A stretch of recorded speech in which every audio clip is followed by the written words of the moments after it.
In today's video, I am going to teach you how to find TikTok traffic in Google Analytics. To begin, open Google Analytics and make sure you are on the home screen for the correct property. Starting from home is helpful because it confirms you are in the right account before you begin looking at traffic sources. Once you are there, look at the left-hand navigation menu and click on Reports. This is where Google Analytics groups most of the standard performance and traffic reports you will use day to day.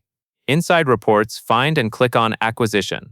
In some layouts, you may see Acquisition listed as a main section, and then you will click on Acquisition again to open the Acquisition report options underneath it.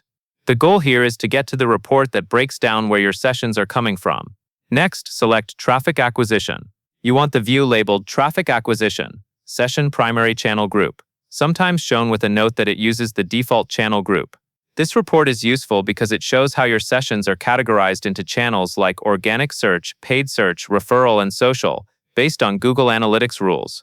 Once the traffic acquisition report loads, focus on the main table. Near the top of the table, you will see the dimension that is currently being used to group the rows, which is typically Session Primary Channel Group. Click on that dimension name so you can change what the table is organized by. From the list of available dimensions, choose Session Source/Medium. This switches the table from broad channel groupings to more specific details, like the platform and traffic type combined. Now that you are viewing Session Source/Medium, use the search or filter field above the table. Click into that field and type TikTok. As you type, the table will narrow down to only rows that match your search term. This makes it much easier to isolate TikTok traffic, especially if you have many different sources listed. Finally, click on the highlighted result in the table to select it and review the metrics associated with that TikTok source, such as sessions and engagement. That covers everything you need to know, and that is all there is to it.